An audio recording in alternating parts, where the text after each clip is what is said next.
接着说。监察院最新消息：各府子弟当街拦截范闲车驾，范闲出手击伤3人，现在所有的人都关在1处。这是多大点的事儿，你就跑朕这儿来了？不是，到陛下这儿来躲清闲来的。陛下不知啊，现在各位国公都在监察院门口找我放人呢。所以你躲进宫了。现在京都城内外只有陛下这儿最清闲。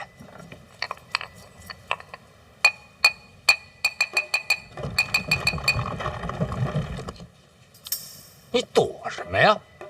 陛下，您那可是火药啊！是。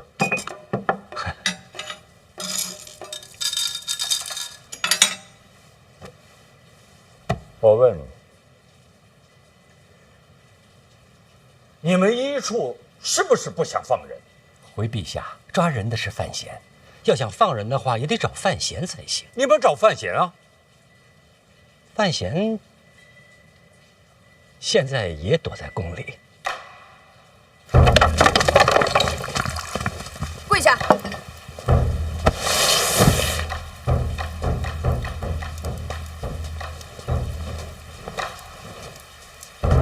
你是抱月楼东家？范思哲才是大东家。哦，那就是有你了。范思哲说赚钱。范思哲说让你吃屎，你吃不吃？范思哲这倒不至于啊。你怎么还替孩子说话呢？哪儿帮啊？你还敢鼓动各家子弟当街给我拦人去？这没有。我再问你一句，有没有？真没有。行，不说实话是吧？来人，去把我那个藤条给我拿过来。娘，拦人真不是我干的。留意留意，小小气，殿下不至于这么糊涂。哎，你说你们几个也是，看把我柳姨气成什么样了，还在这钓鱼，让你拿藤条赶紧拿去啊！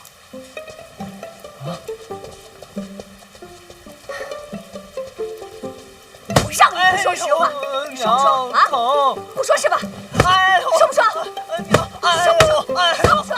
娘，别打！臭小子，整天柳姨消消气，看你还跑不跑？跑不跑？让你跑，让你跑！打死你！柳姨歇一歇。臭小子，叫你不听话。柳姨，喝口茶吧。真不是我，娘。臭小子，哎呦，别打！你先等会儿，等我打完他的。下雨天打孩子，闲着也是闲着。说不说？哎呦娘，我真没有。柳姨，您要不还是钓会儿鱼吧？下人们都看着呢。我管他上人下人的，钓鱼是解闷儿，我抽他也是解闷儿。说不说？还说没有？还说没有？真没有啊！哎呦，臭小子！别打了，娘！哎呦！哦，动藤条了，真打了。你说咱们要不要去看看？晚了。打完了，这么快？最后还是范闲给拦下了。无趣，无趣呀、没有热闹可看了。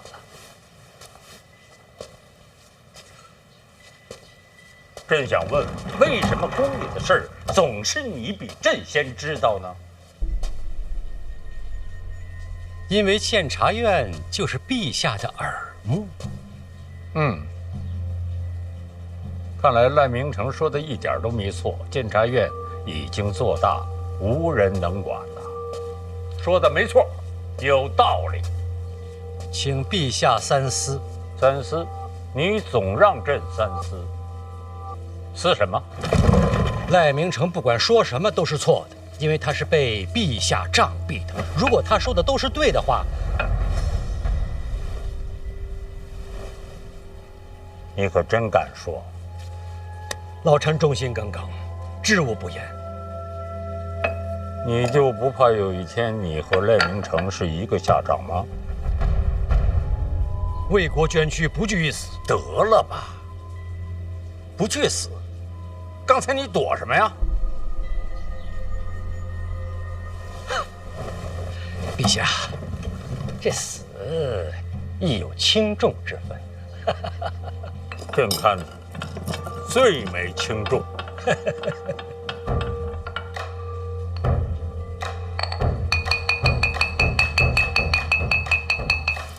这孩子嘴真硬。小小请啊。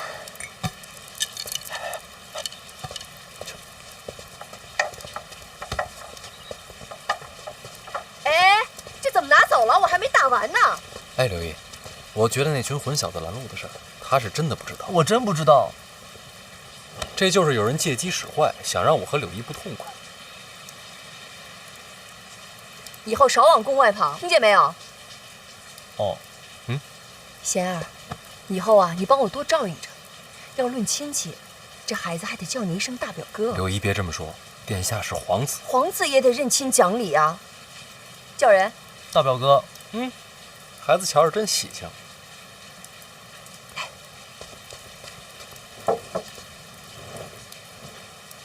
堵你的可都有些家世啊。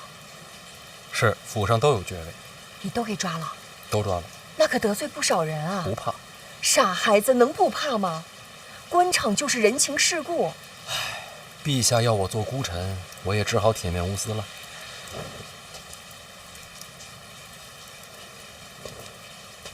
别出去瞎传话，听见没有？不敢。你也是，什么都敢说呢。外面不说，柳毅不是外人。这也真是难为你了。柳毅，这几日千万别让他出门，就怕别人还在等机会。你放心，我盯着，绝对不让他出门。那我走了。哎，不急，再多说一句啊，毕竟你是这孩子大表哥，还沾着亲呢。没事多来看看他，也替我管教管教。这瞧着不顺眼就直接打，怎么打都行。啊什么啊？我意思，表哥你以后常来啊。行了，打也打了，教训也记住了，起来吧。起来吧。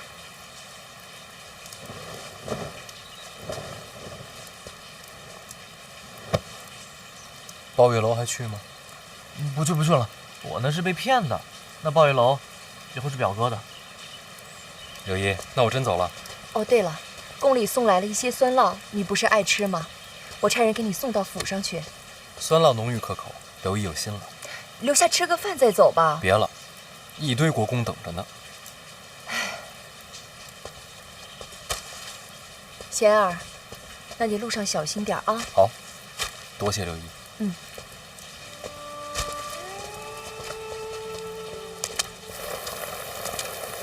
贤儿，慢点啊。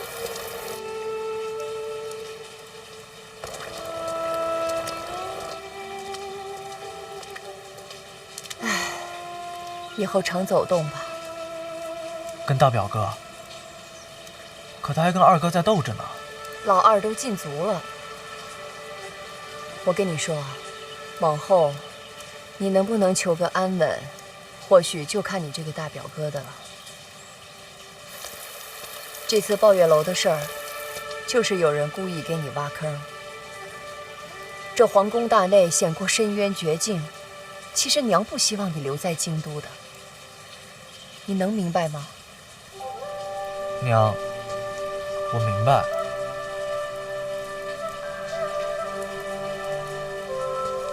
刚才娘是不是打疼你了啊？疼不疼？不疼。不疼。不疼。这不疼哪能记得住啊？来人，赶紧给我来人，把那个藤条给我拿过来，快点儿！听见没有？把我的藤条拿过来，快点儿！臭小子，你赶紧给我滚回来！我告诉你，我今天一定打到你记住，听见没有？回来！气死我！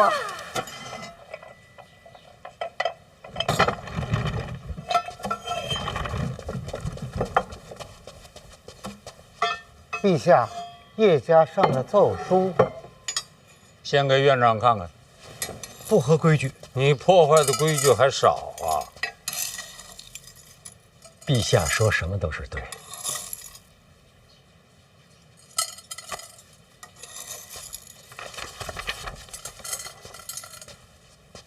这是叶家和二殿下联名上奏。陛下，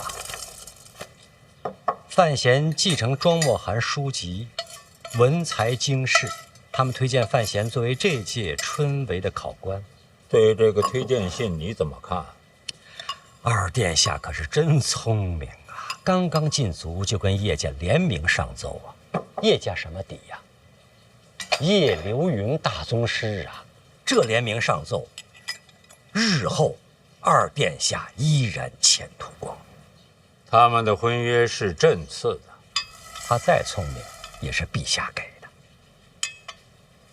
你就看出这些？还有，二殿下跟范闲争斗之后，马上上奏举贤，让老臣感动。不谈人事，谈什么呀？朕在想，像范闲这个年纪，能主持春闱吗？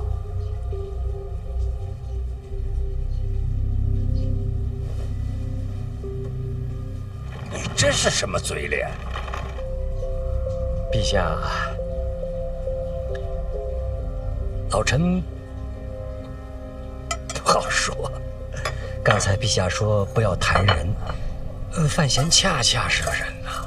春闱如此重要，老臣不敢僭越，一切还要听陛下定夺。陈院长说话还是那么的滴水不漏。老臣毕竟忠心耿耿。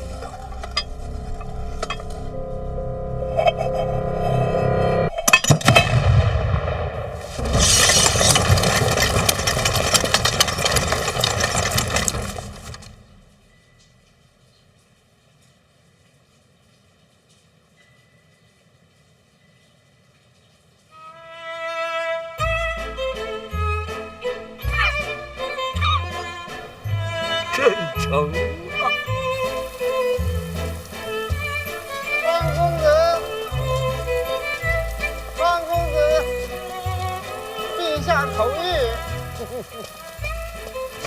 这么巧，我刚准备走，陛下什么吩咐？陛下有旨，春闱将至，范闲兼任四品居中郎。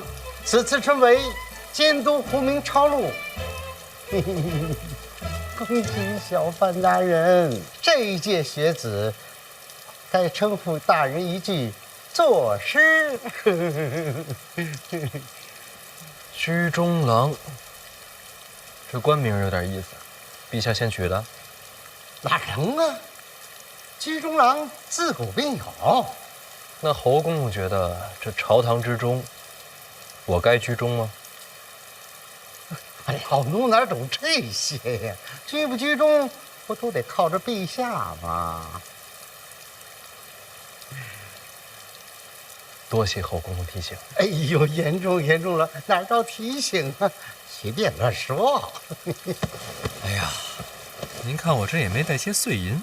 哎呦，您可别开这个玩笑，不合适。再说我也不敢呢，是吧？口谕传到了，我回去伺候着了。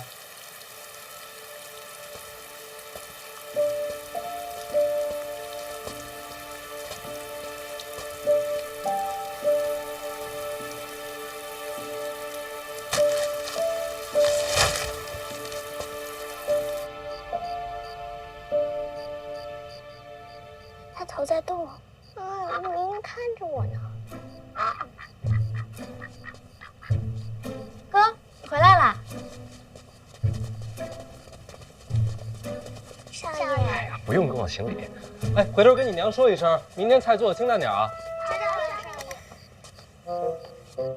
怎么来我这儿了？是不是下不去手啊？缝好了。缝好了？都包扎好了。这精神挺好的，缝得不错呀。好歹也是看了这么多医书呢。哦，对了，哥，你那个哥罗芳效果真不错，全程都没醒。你就不害怕？还行吧。没想过万一失败了怎么办？烤了吃呗。有道理。不过你这心态啊，更适合当兽医。不会，跟人看病不会这么想。若若啊，学医啊，不光是胆儿大，还得心细手稳。我该怎么做？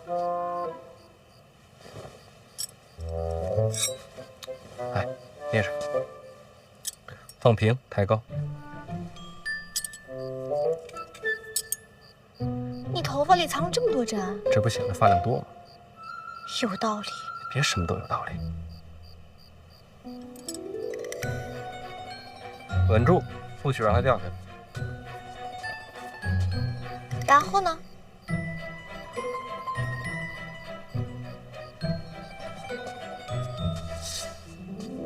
你别说，这手还真挺稳的啊。然后就是学会在运动中保持平衡。首先呢，就得走起来。练到后来啊，不管是正着走、倒着走、前后左右、东南西北，哪怕是蒙上眼睛，它都不能掉。你哥我当年练这个的时候啊，老师说。然后呢？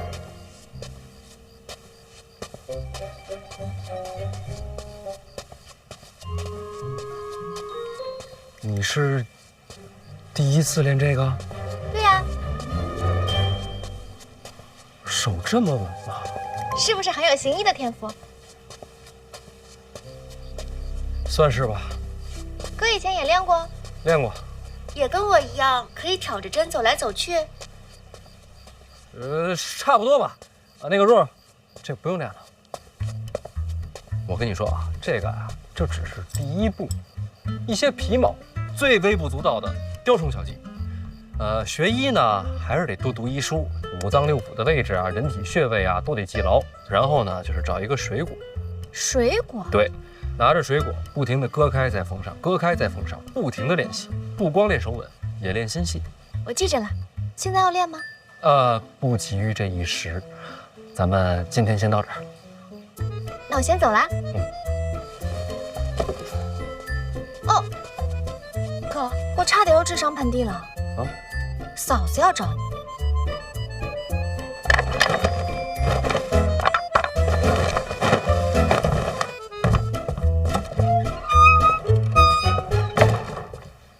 来啦。你猜到我会晚上来？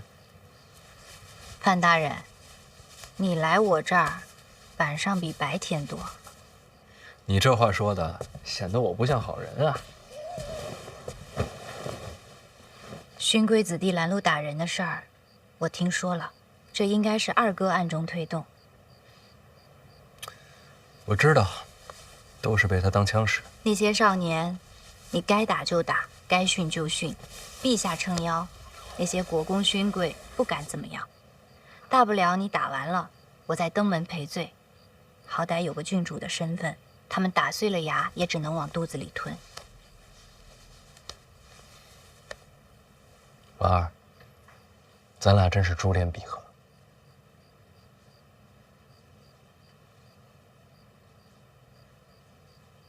兰人事件瞧着凶险，其实对你没有什么影响。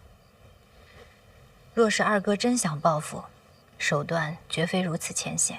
所以你觉得这只是表面的报复，让你安心，觉得他计穷于此。而真正的杀招，暗藏其后。春闱监考才是真正的大事儿。我记得上一次提到这件事儿的，也是他。若二哥真有为你而设的阴谋，春闱就是最好的舞台。春闱科举是全天下文人学子的盛宴，所有寒窗苦读，所有披星戴月，一切辛苦煎熬，都是为了这个鲤鱼画龙、平步青云的机会。未来这段日子，天下人的目光都会集中在京都，所有希望和绝望都会在此上演。你我天生就应该是夫妻啊！所思所想如出一辙，这不是天生的姻缘是什么？你也是这么想的？春闱之后就是大婚，大婚之后我掌管那股财权，要想阻拦我，就只有春闱了。你有应对了？早就准备好了，就等李承则落子。那你千万小心。不过，斗输了也没什么，大不了咱们弃官不做，游荡天下。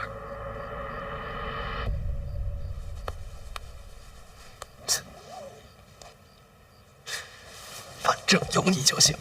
别动手动脚的，绣坏了。那话说回来，我这看了半天了，你绣了个什么呀？鸳鸯戏水。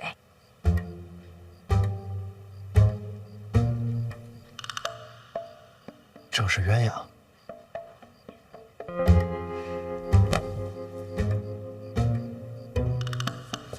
其实真的挺好的，挺好的。别找补了，确实是我的问题。以前学这个吧，就喜欢绣花草顽石，不喜欢绣活物。现在要学，确实太难了。那就不学了。来，喝水。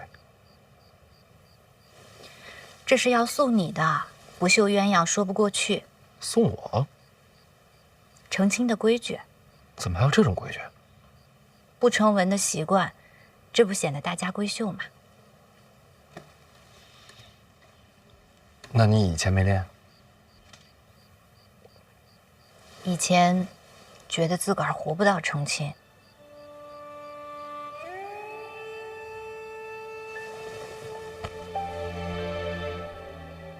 快了，春闱忙完就该成亲了。到时候一定绣成鸳鸯。为什么小的时候不喜欢绣活物啊？帕子里的东西绣得再好，终究是死的，就好像被困在里面了。我从小被关在宫里，染着病，无处可去，看见他们，就想到自己，心里别扭。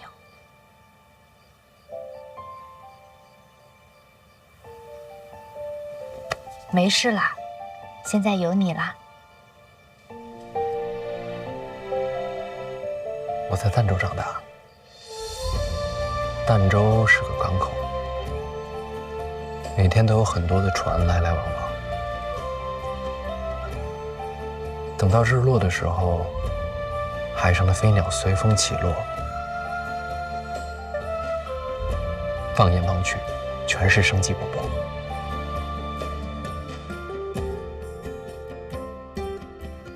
我从来都没有见过那样的景象。其实，我都没有离开过京都。成亲之后，我带你去看。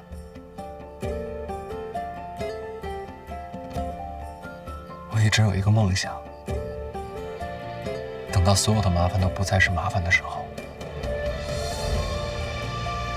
我要带你看遍天下的美景。会有那么一天的。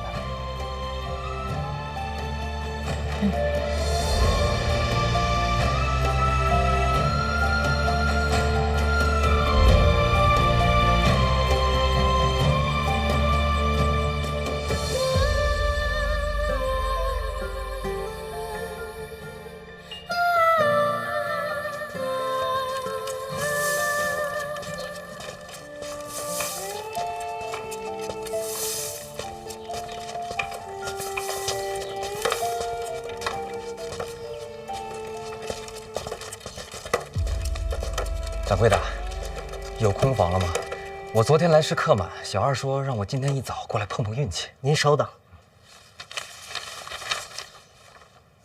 史公子啊，正是史产力。您运气可真好，刚有客人离开，正好空下一处，四人合住。哦，不瞒公子，春闱就在眼前，现在在京都城内想找个住处，那可真不容易。四人合住虽是喧闹些，但房钱可便宜多了。公子也是来参加春闱的吧？啊，那肯定是。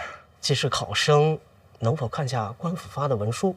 不是针对公子，春闱将至，京都管得甚严，我们呀要仔细记下细节。回头啊，府衙要来查看。应该的，应该的。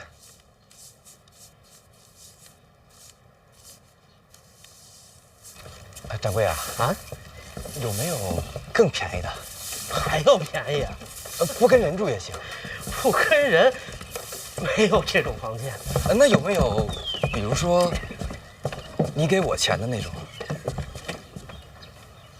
啊，掌柜别误会，我是说，我可以替您打扫院落，又或是端茶倒水，这工钱抵了这房钱。抱歉，石公子，小店人手够了。我先说说这个，当年乡试，他排在我后面很远，哪知道会试的时候啊，他就一举成名。石公子是不是有些拮据？不瞒掌柜，春闱啊，太费钱了。那倒是有一条门路。掌柜请讲。有一位大人主持本次春闱，石公子若是能找到他，或许能帮你一把。主持春闱是哪位大人？范大人，别来无恙啊！听闻范大人适才经世，别人都是惊讶，可在下不这么认为。从见到范大人的第一眼起，我就知道范大人的才华绝非凡俗可比。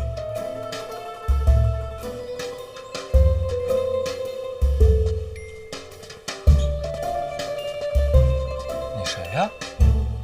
大人，我贺宗纬啊，咱们见过。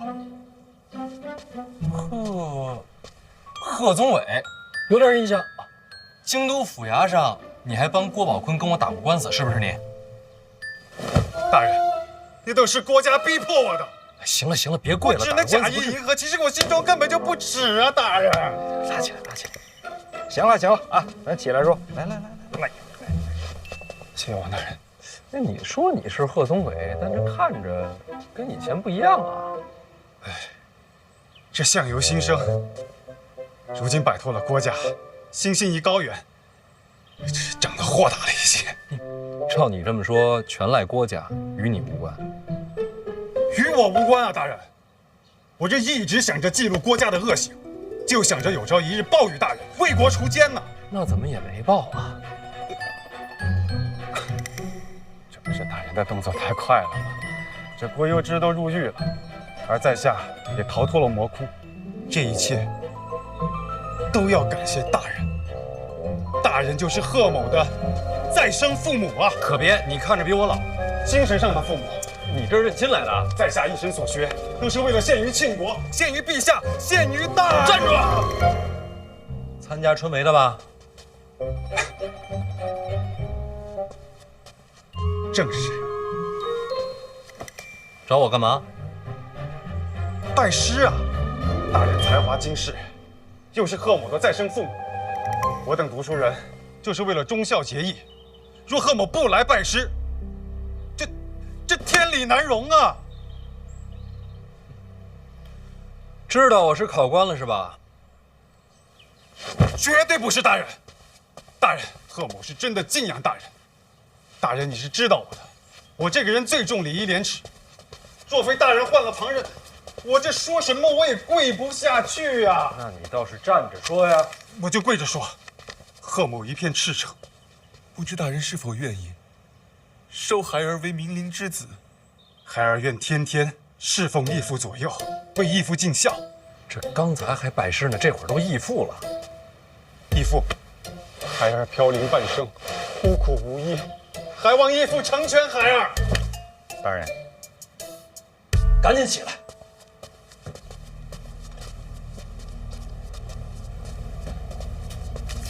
大人，医处刚送过来的密报，您还记得史家镇吗？当然记得，全镇被灭口那个。现在有活口了。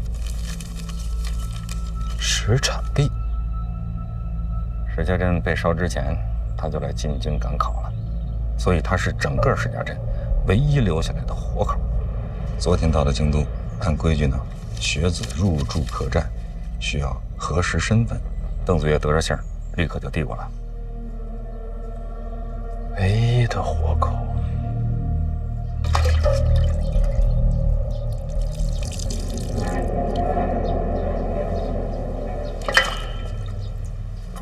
史家镇唯一的活口，还来到了京都。人住在京都客栈。殿下，我去一趟。你去干嘛？杀个学子，探囊取物一番。杀学子干嘛？不灭口吗？我跟你说过了，石家镇那把火不是我放的，可这终究是石家镇活口，范闲还盯着您当年跟北齐往来的事儿，那更不能杀了。你都知道了，监察院能不知道吗？就让他去查。其实我也想知道那把火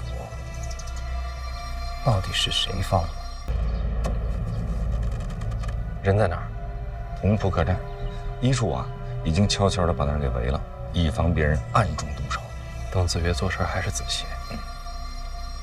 等会儿，什么客栈？同福客栈呢？掌柜的贵姓啊？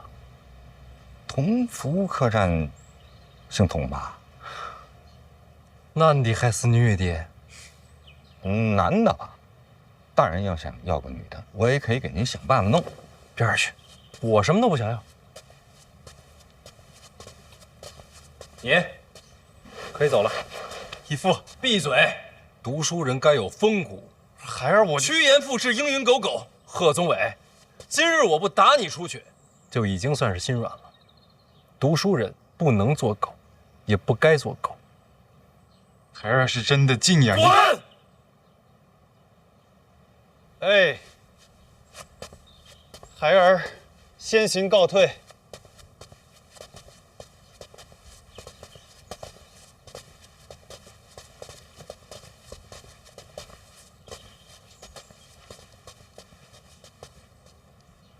这是来投教您呢。我还是要脸的，这样的人我可不敢收。但愿天下读书人，不都是这般货色？这般货色呀，也是少见的。少年人总是昂扬的多。但愿吧。老王，咱们一会儿去一趟同福客栈，啊，见一见那位唯一的活口。史家镇上上下下无数冤魂，能否沉冤得雪，就看他了。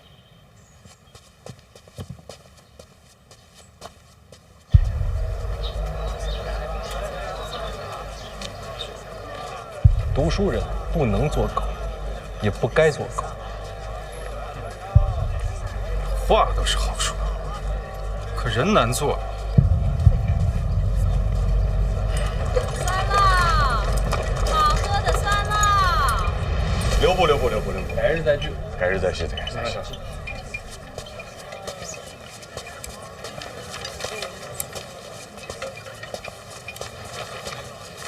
范公子来了，借一步说话。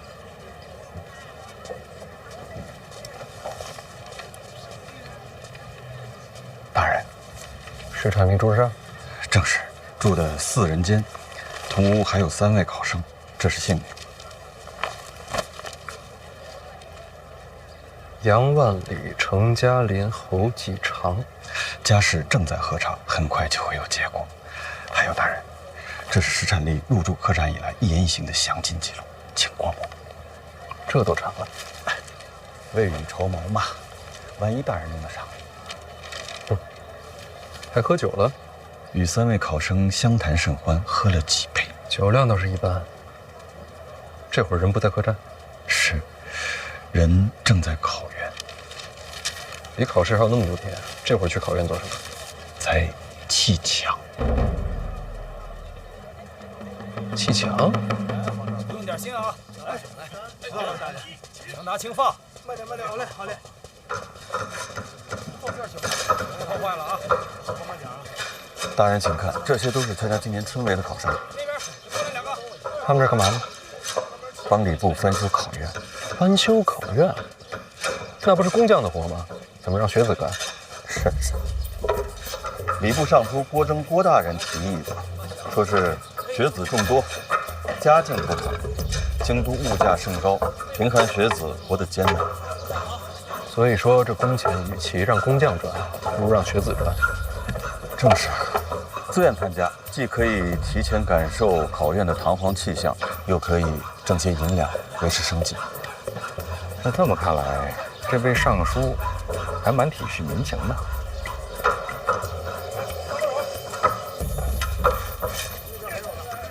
大人，那位就是郭胜。这郭大人还亲力亲为啊！他怎么一动都不动呢？卡那儿了。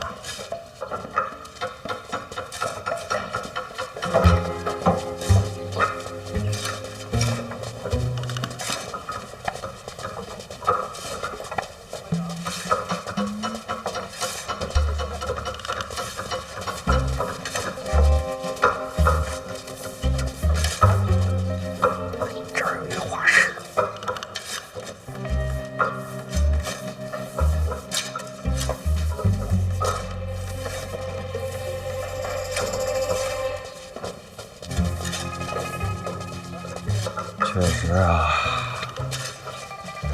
专修考院既是功业之德，自然是要画下留念。朝中某些大人确实有此雅趣，有点意思。那大人，咱回医书，咱也画一个。石场令呢？大人，那就是石场令。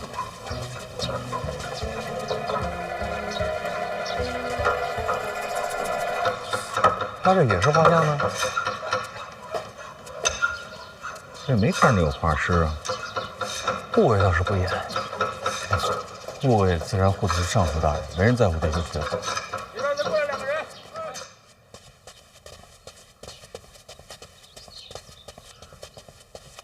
贺宗纬，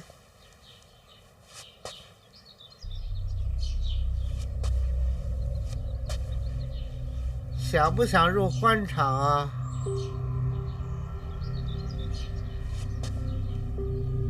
若能出人头地，你可愿以身犯险啊？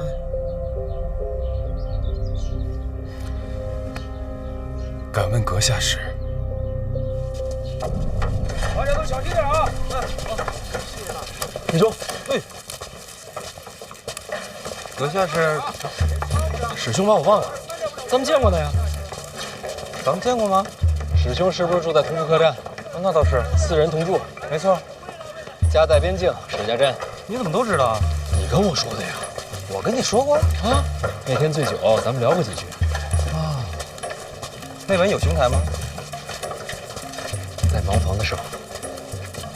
那晚我喝多了，没记事儿。史兄这是手头拮据啊，确实不太富裕，同病相怜啊。侯继常，兄台是姓甚名？史兄，啊，这位是史兄朋友啊，都住在同福客栈，之前见过一面。史兄，你不介绍一下？这位是我同屋的侯兄，侯继常。侯兄好，在下姓范。范兄好，同住一家客栈便是缘分。我是不是打扰到2位谈兴了？哦，那倒没有。就是刚才看见史兄一直握着手里的青砖在那发呆，不知为何呀？我也看见了。史兄啊，我来之前是怎么跟你交代的？大老远就看着你坐在那儿盯着2块砖一动不动。郭尚书就在那儿看着，就算是累了，也要装出辛劳的模样才好啊。我倒是不累，就是砖啊很奇怪。啊？砖怎么奇怪了？你看啊，这个是拆下来的旧砖，这一片是要换上的新砖，所以呢，新砖、旧砖，听出来吗？这旧砖听着像敲铁，铁，这是上好的金砖，金砖的价格极为昂贵。而这要换上去的新砖，都是非常普通的砖块。哎，还有你们看，这拆下来的柱子，这可都是金丝楠的呀。你再看这要换上去的柱子，啊，这叫什么？这就是木头，太普通了，极为普通。所以我就不明白了，这礼部翻新考院，为何换上去的反而更差呢？史兄如何懂得这些？啊。我家乡都有行商，这些我都亲眼见过，绝看不走眼。师兄，此话切不可再讲。为何呀？考院翻修是由郭尚书亲自见礼。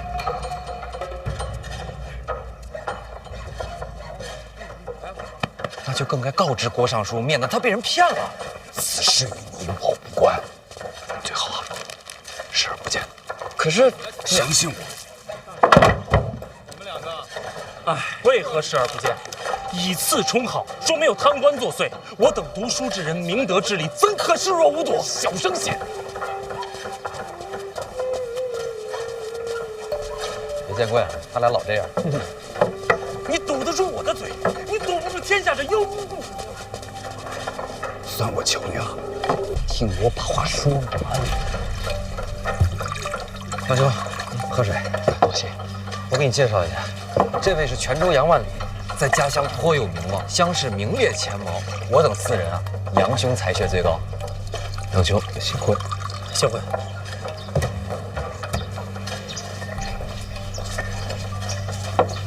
我这就去请你少读些书吧。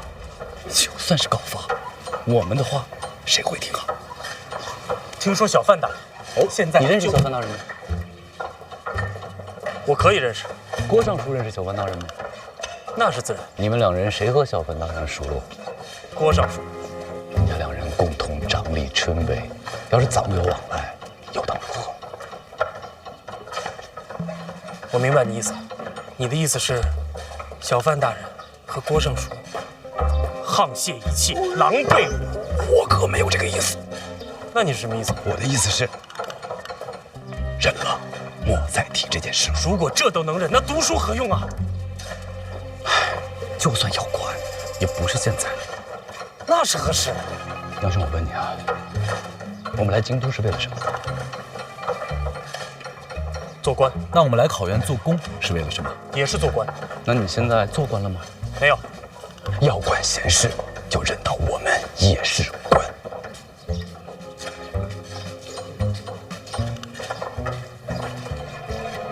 读书人何至于此？因为都是这般。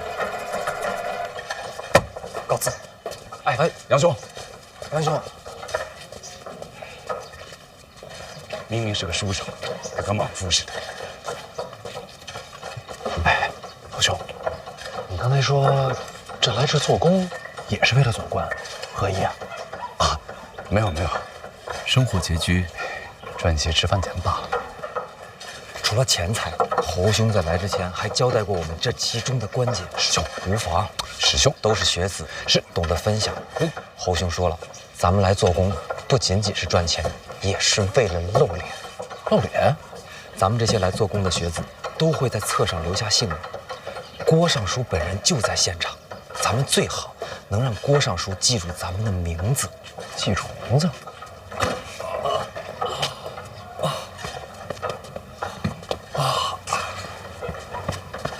范兄，你看，这么多考试的学子，若能被记住名字，就等于留下了印象。到时候看我们的考卷，说不定就能多看一眼。那还是侯兄想的长远。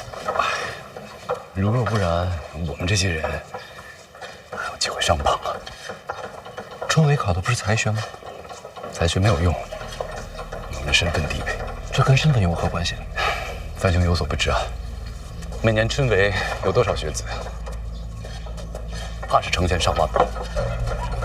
可是每科取的人就只有那些。街巷满是传言，朝中大员挑几个，宫中定几个，太学再选几个，然后再选些名士，剩下的还有多少可选的？这还没考呢就选人了。那些有钱有背景的，先拜山尾，以作头效，将来都是同僚，那些大人物自然要提拔自家门生。那有什么用啊？到了考场上，不还是拼才学吗？有人关照，胜过文思泉涌。依你所言，这科举春闱，不就是给朝中的高官挑狗吗？杨兄慎言呐，小心身家性命啊！杨兄也是啊，听我就好，别惹祸上身。考前内定，考场如过场，这不就是舞弊吗？本来就是。小声些。可我也在想，若真如此，为何无人告发呀？告谁啊？那堂上的不也是个官吗？那公平在哪里？什么东西？公平啊！哪有这种东西？若没了公平，这春闱不就是场笑话？也许等我们金榜题名，就能改变这一切了吧？程嘉林呢？啊，问萧史料呢？我叮嘱过他了，不要乱说话。这想想啊，是真没意思。干活去了。师兄，谨言慎行。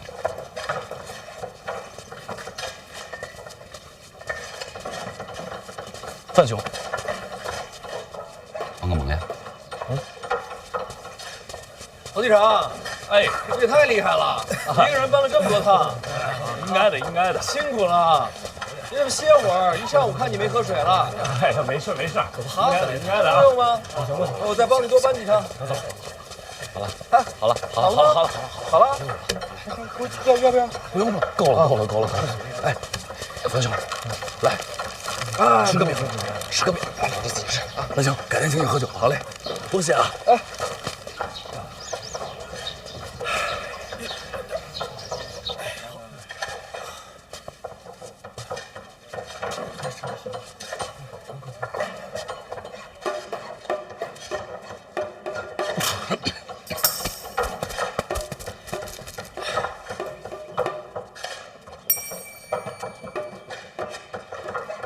小范大人，郭尚书认得我。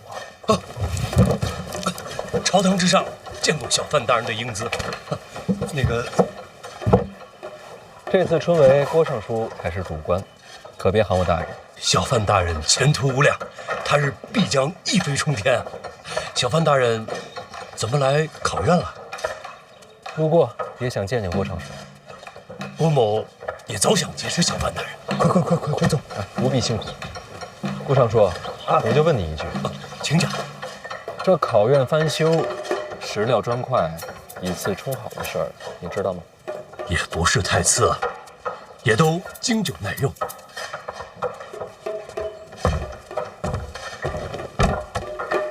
这么说，郭尚书都知情？要说不知道，岂不是儿笑话？这翻修考院，户部可拨了银子。那肯定的，户部不拨银子，谁敢动工啊？经郭尚书这么经久耐用一番，还能剩下多少？应该还有些结余。那些拆下来的金砖和金丝楠也都不便宜。拆下来的砖木都在礼部的库房，结余的银两也都记在账册。郭某知道小范大人有凌云之志，立志要惩贪除奸，郭某是赞不绝口，绝不可能明知故犯。这次重修考院，没有1钱银子进到郭某的口袋，郭某问心无愧。小范大人如若不信，便可细查，咱们礼部配合到底。钱在账册，都在，砖木在库房，绝无缺失。那我就不明白了，郭尚书这么做，图什么呀？郭某既然身为礼部尚书，自然不能尸位素餐。咱们为官之人，就应该多做一些实事。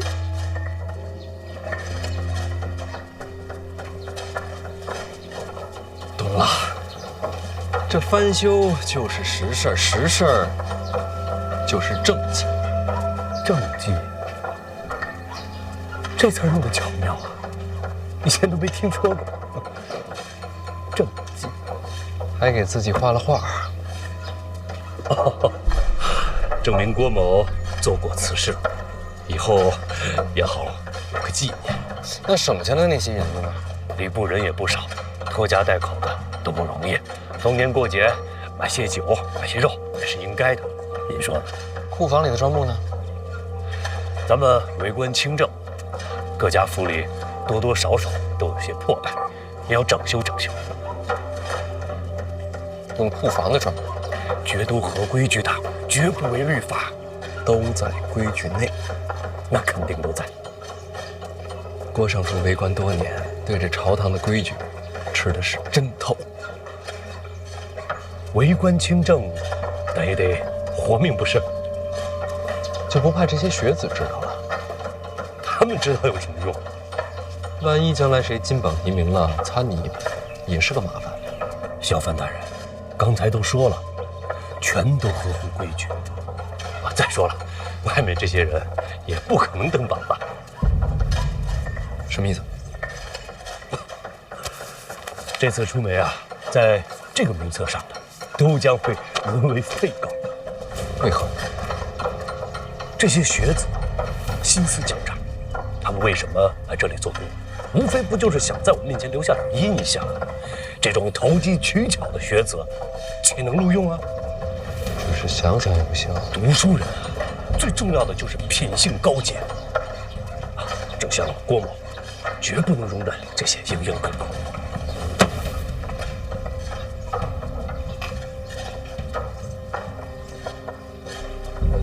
若非门外的学子有大人的门客，只是想给这些学子留条活路。小范大人，品性最重要。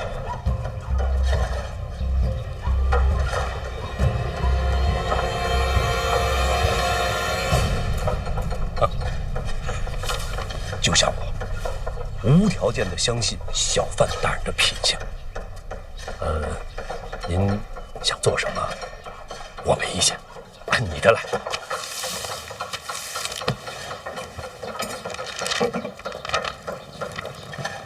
侯继常啊，你可真能干呀！是啊，侯继常，你也太卖力了吧！应该的，应该的。怎么那么厉害呀，侯继常？这来来回回好几千趟了吧？真厉害呀，侯继常！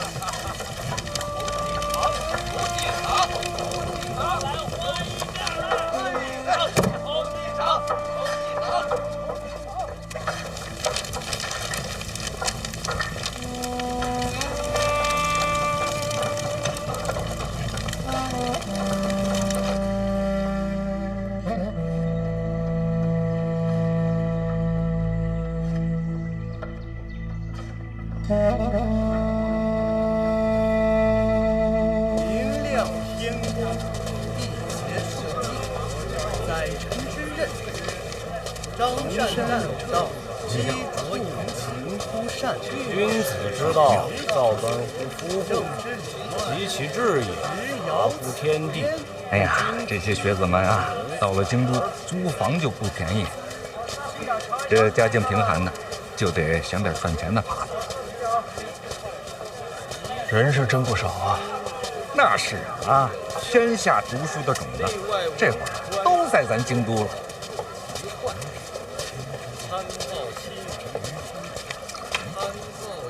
这菜真新鲜啊！快点看。还有这岁数来考的，这肯定是考了好几回的。每一次都抱着希望来。大浪淘沙嘛，总有那不能如愿的。对于他们来说，春闱是什么？那是国之恩典啊。还有呢？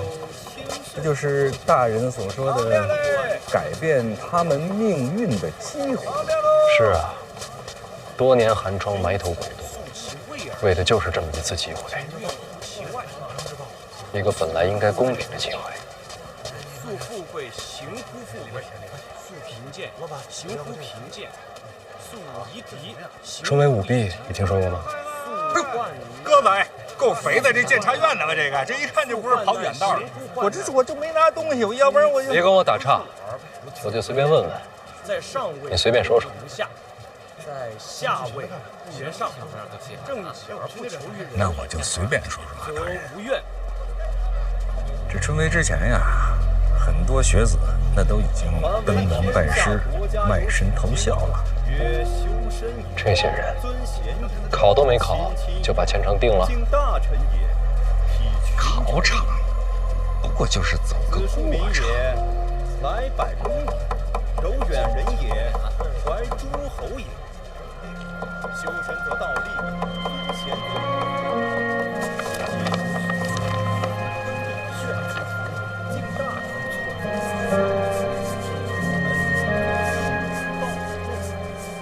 你看这段可书上的段落，还有这一段。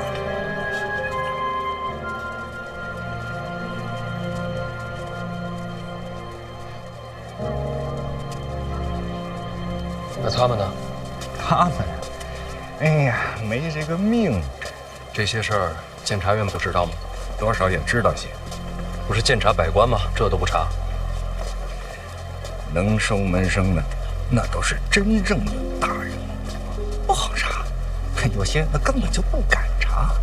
这多少年不成文的规矩了，大家也都习惯了。可对于他们来说，一生就这么一次机会。也有些名额是留给考场的。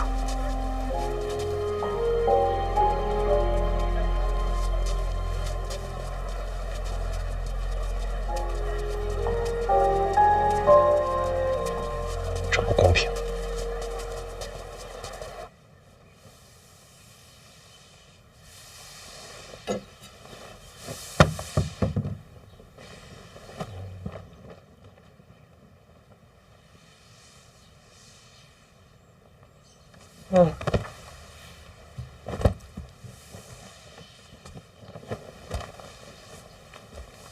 那叫什么客栈来着？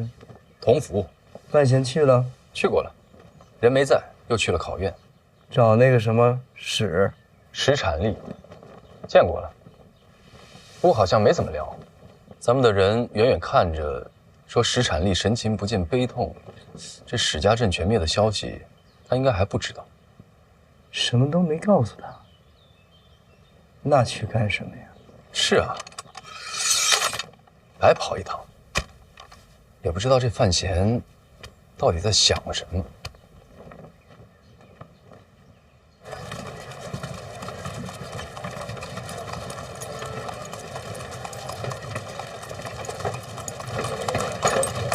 大人，想什么呢？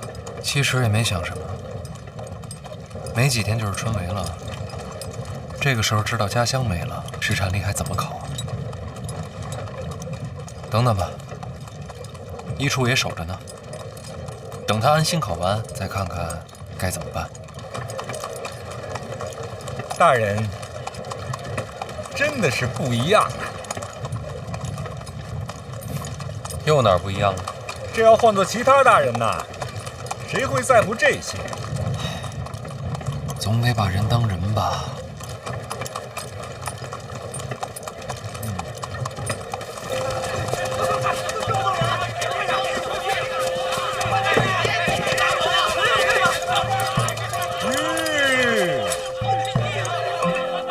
到家了吗？您快下来看看吧。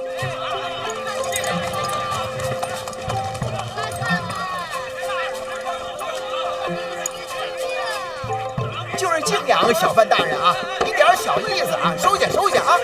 那不是辛弃务吗？没错，好几位看着都眼熟，朝堂上见过，这会儿都穿着便服了。穿官服那不是不好看吗？我那点心意啊，都在里边写明白了啊！告辞，告辞。小范大人不收礼，不收礼，真的没了，你拿回去。